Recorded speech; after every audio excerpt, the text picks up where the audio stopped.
Estamos começando mais um Antenados na Geral para todo o Brasil aqui na Boas Novas. Estamos entrando na sua casa com mais um debate alto nível. Você vai assistir o programa de hoje, tá fenomenal. Estamos falando sobre novos convertidos. E qual é o papel da igreja? De você que está em casa, você que é crente, você que é um líder, você que é o pastor, ou você que é um novo convertido. O que você tem a ver com tudo que acontece dentro da igreja? A gente vai falar sobre tudo isso. As estratégias que funcionam, que não funcionaram, os perigos. E o que nós temos que fazer hoje para ser mais efetivos no discipulado de novos convertidos, né? O que a igreja precisa fazer? É bom usar de estratégias, de marketing, ou não? Tem que trazer o cara para a Bíblia, e se a Bíblia segurar, segurou. Se não segurar é porque o cara não está pronto ainda. Enfim, vamos bater um papo sobre isso. É muito controverso, existem várias questões em cima de novos convertidos e como abordar, como receber esse novo convertido na igreja. Para falar sobre isso, eu recebo ele, que é pastor, escritor e professor de Novo Testamento e Teologia Geral.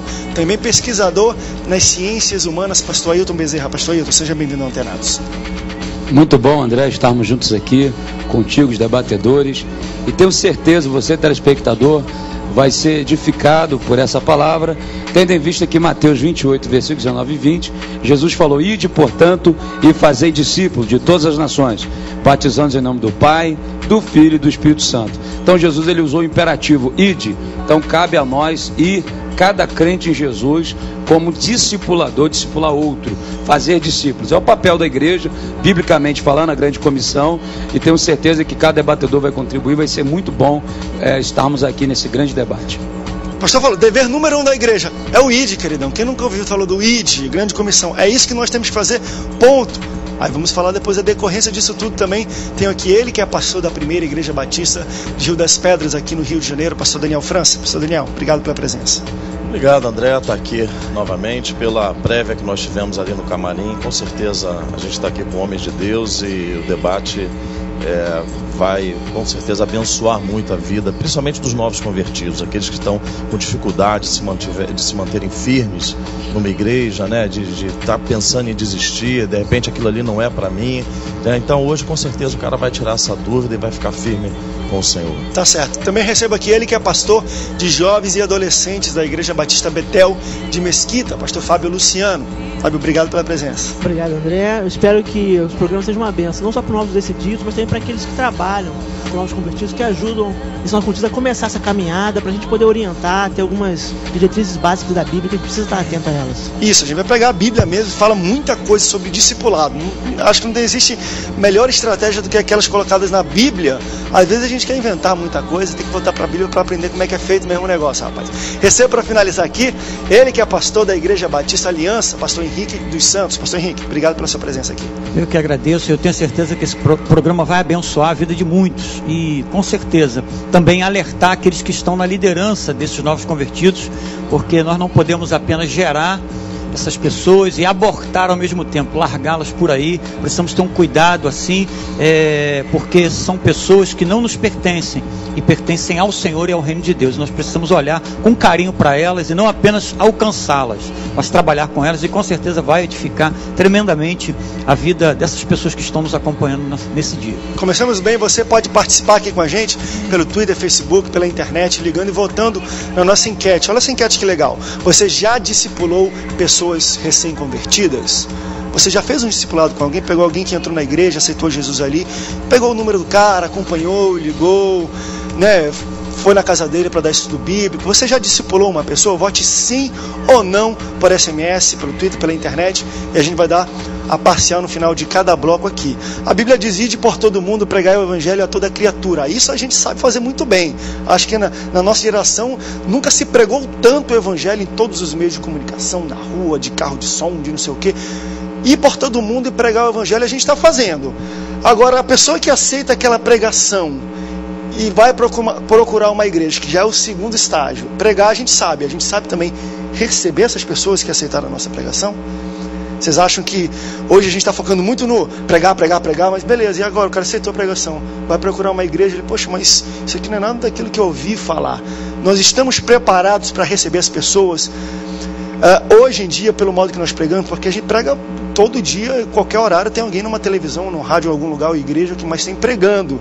Estamos preparadíssimos para pregar, estamos fazendo isso. Estamos preparados para receber? André, acredito que tem uma certa dificuldade. Nós temos uma cultura de números, né? É mais fácil pregar para um grande número de pessoas do que discipular um grande número de pessoas. O discipulado é um trabalho geralmente lento, que é muito 1 a 1, no máximo com 2 ou 3. É complicado. Jesus, que é o próprio Deus encarnado, não discipulou centenas de milhares de pessoas. Ele foi discipulando poucos homens, pouco a pouco caminhando com eles no dia a dia, durante 3 anos para discipulá-los. Então, é um trabalho demorado. Então, essa nossa cultura de números às vezes nos atrapalha um pouco. A gente acaba se preocupando em arrebanhar muita gente, pela pregação, pelo ensino, mas na hora de cuidar dessas pessoas não há número suficiente de pessoas para cuidar, e às vezes o pastor mesmo não está tão preocupado, ou às vezes não sabe nem como fazer para cuidar de tanta gente, né? Então às vezes é meio complicado isso, essa cultura de números das nossas igrejas, entendeu? Posso só acrescentar? Eu sou professor de homilética, dou aula de preparação de pregadores, né? Pessoas que fazem o seminário, e eu dou aula dessa área. E o que a gente encontra muitas vezes dentro do seminário é a pessoa tendo uma ideia equivocada de que pregação ela é algo que simplesmente uma ideologia do que na verdade o que o Evangelho nos manda estar anunciando como boas novas. Às vezes pregamos alguma coisa que é fora da realidade daquilo que as pessoas têm que viver. Na verdade, pregamos uma ideologia de que, olha, você tem que fazer isso, você tem que fazer... E na verdade aquilo não é prática, e nós vemos isso na Bíblia, porque a Bíblia, ela fala do próprio Jesus quando ele construiu a primeira igreja junto com o próprio Deus, não foi uma igreja perfeita. As pessoas que estavam ali, a presença de Judas, a presença de pessoas que precisavam ser trabalhadas. Então é uma mensagem que muitas vezes hoje está distante da prática dessas pessoas que são alcançadas. Aí você prega de que a igreja é o céu, a igreja é aquele local perfeito. E na verdade, quando essas pessoas entram na igreja, elas têm a ideia de que a igreja está representando, a igreja é a expressão exata de Deus. E na verdade a igreja não é a expressão, a imagem e semelhança de Deus. Nós é que somos a imagem e semelhança de Deus a partir do momento que eu começo a praticar a palavra de Deus na minha vida. Aí a pessoa entra na igreja e chega na igreja e encontra o Luiz, que tem falhas, Luiz que não é perfeito, aí ele se decepciona. Então isso começa, o problema até dessa caminhada cristã, desse novo convertido, começa naquele início que ele escuta lá, olha, você vai ser um príncipe, olha, você vai estar imune aos problemas, olha, você não vai ficar desempregado, olha, você não vai ter problema na tua família, olha, você não vai ter que mudar o teu caráter. Então o problema não começa no início da caminhada daquele sujeito que entra, daquele irmão que está dentro da igreja, mas quando ele ouve essa mensagem, uma mensagem que é deturpada. Então acho que a gente tem que pensar também por aí.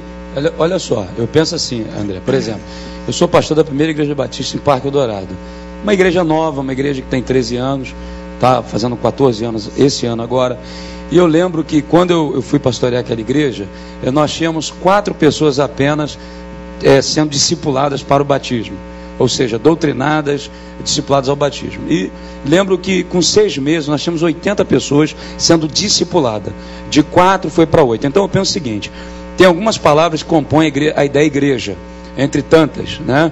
Eu penso em protocolo, ambiente, ou seja, a ambiência da igreja e a filosofia abraçada, os princípios pregados.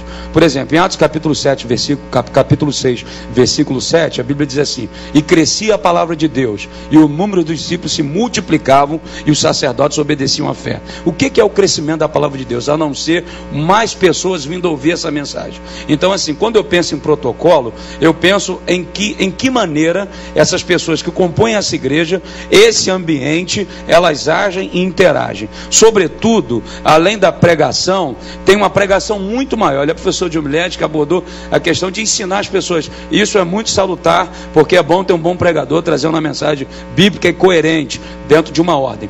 Todavia, o que acontece? Tem um pensamento que fala o seguinte, as tuas atitudes falam tão alto que eu não consigo ouvir a sua voz. Eu acho que a maior dificuldade que nós temos é a questão do comportamento, do caráter da pessoa.